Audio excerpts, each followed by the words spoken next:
Freitas, do 2º ano da Escola Professora Lecita Fonseca Ramos. Aqui quem vos fala é a sua professora Aldenir Nascimento, mais conhecida como MMA.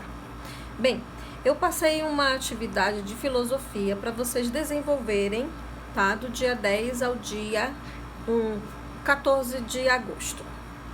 Em primeiro lugar, vocês iriam assistir uma videoaula do Aula em Casa e posteriormente responderem ao questionário, tá? Esse item da filosofia era a questão do senso comum, ciência e conhecimentos tradicionais, tá? Das comunidades tradicionais, no caso também das comunidades indígenas, tá? E aí, o exercício seria relacionado ao capítulo 2 da unidade 1, filosofia e outras formas de pensar. No livro impresso, seria na página 36, questões 1 a 3.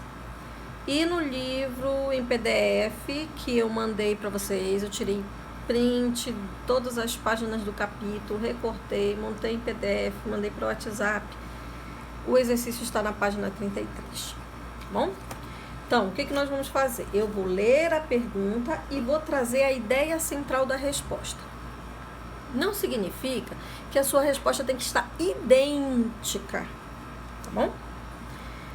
Mas que precisa ter pelo menos essa ideia central que eu vou pontuar com você. Então, vamos lá.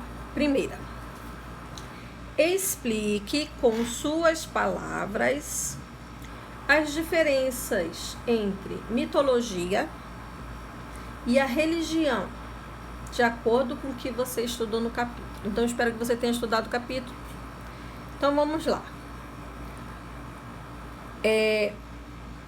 A aula em casa que você assistiu, ela vai argumentar sobre a questão dos tipos de conhecimento, né?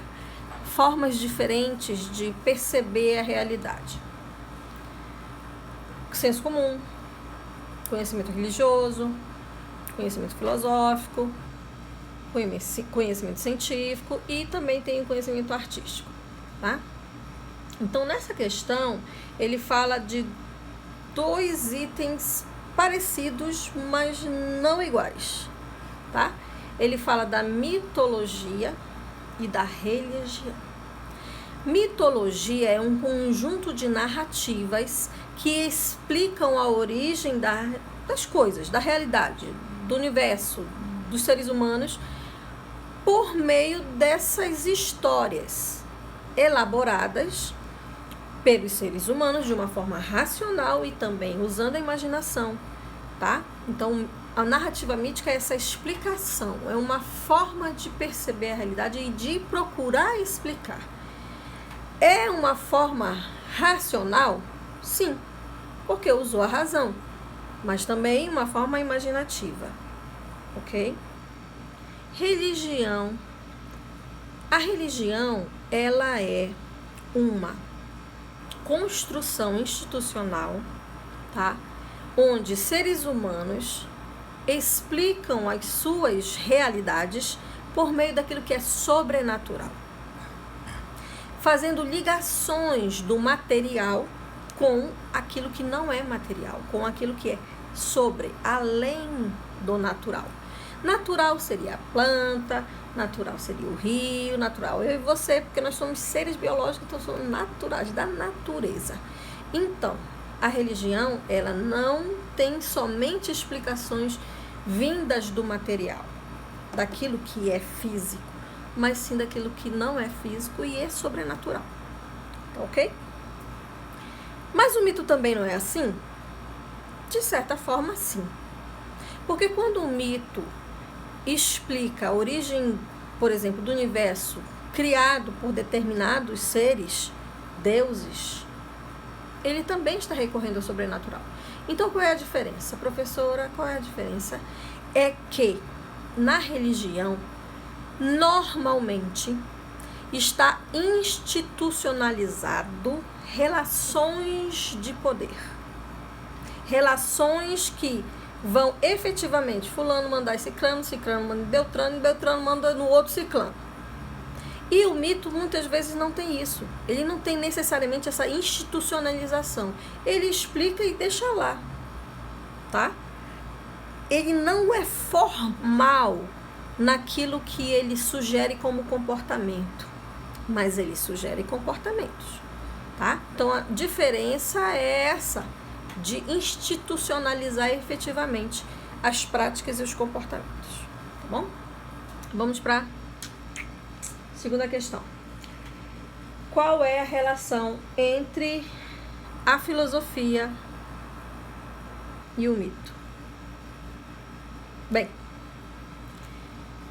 já te expliquei o que é o mito. E a filosofia? É o quê? É a postura crítica frente à realidade. É buscar explicar as coisas sem necessariamente aceitar logo de primeiras explicações. Então, qual é a relação do mito com a filosofia? Foi, primeiramente, por meio do mito que os gregos explicaram a realidade. E, posteriormente, gradativamente, eles foram trazendo reflexões sobre aquela realidade, sobre aquela forma de explicar a realidade, que eram os mitos. Então, eis a relação, tá? Eis a relação da filosofia com o mito. Eles, a partir do mito, o ser humano tentou explicar. Depois, posteriormente, veio a filosofia e foi questionando, investigando e procurando respostas naturais e não sobrenaturais. Porque o mito tem respostas sobrenaturais. E a filosofia se deteve em respostas naturais, tá?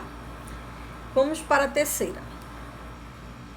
Explique em que medida o senso comum faz parte do pensamento filosófico. Você viu o que é senso comum. Senso comum é um conhecimento primário. É um conhecimento sem necessariamente uma reflexão filosófica. É algo que você aceita como verdade sem ter refletido. Esse é o conceito básico de senso comum. Exemplo. Na minha época, se virasse a sandália, né, para baixo, assim, dizia que o pai ia morrer. Então, nós acreditávamos, eu acreditava. Isso é um senso comum, porque eu acreditei como verdade sem nem ter analisado, né? Isso é senso comum. Deixa eu ver um outro senso comum. Uma ideia bem de senso comum e rasteira é a ideia de que toda mulher loira é burra. Isso é um senso comum. Muito preconceituoso, diga-se de passagem, mas é um senso comum. Tem fundamentação? Quem pesquisa sobre isso? Quem filosofou? Quais são as provas? Ou só é um preconceito cultural? Senso comum. Todo negro é ladrão.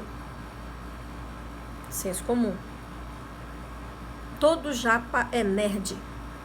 Todo japonês, todo oriental é nerd. Senso comum, tá? Então, qual a relação dele com a filosofia? Toda.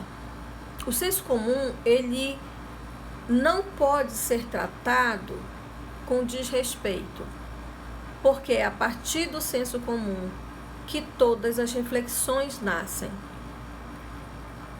É a partir do senso comum, daquilo que você pratica no seu dia a dia, que se perde no seu dia a dia, que você encara como naturalidade, é que a filosofia vem nascer. Porque a filosofia, ela é aquela que rompe com o que é natural, com o que é dito ou considerado óbvio.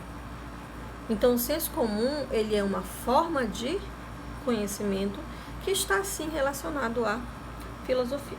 Bem, dessa forma nós respondemos as 3 questões, tá? De filosofia. Mais tarde eu volto com vocês para a gente responder as questões de sociologia.